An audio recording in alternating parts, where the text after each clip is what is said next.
This channel does not promote any violent, harmful, or illegal activities. All content provided by this channel is meant for an educational purpose only. গোপালগঞ্জে এনসিপির আগমনকে কেন্দ্র করে সেনা আর পুলিশের সাথে স্থানীয় লোকজনের সংঘর্ষে ২০ জন গুলিবিদ্ধ হয়েছে আর ৩ জন মারা গেছে।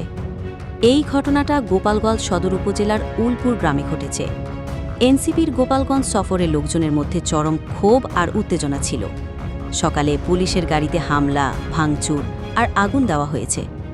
পুলিশ বলছে স্থানীয়দের ৪০ জনের একটা দল হামলা চালায়। তাদের একজন পুলিশ সদস্যর আহত হয়েছেন। এরপর পুলিশ আর গ্রামবাসীদের মধ্যে ধাওয়া পাল্টা ধাওয়া হয়।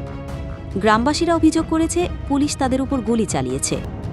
এনসিপির প্রোগ্রাম বানচাল করার জন্য আওয়ামী লীগ আর ছাত্রলীগের সমর্থকেরা ইউএনওর গাড়িতে হামলা চালায়। পরে গোপালগঞ্জ শহরে এনসিপি সমাবেশে আবার হামলা হয়। পরিস্থিতি নিয়ন্ত্রণে আনতে পুলিশ আর সেনা গুলি চালায়, তাতে ২০ জন আহত আর ৩ জন মারা গেছে। এই ঘটনার পর গোপালগঞ্জে ১৪৪ ধারা জারি করা হয়েছে।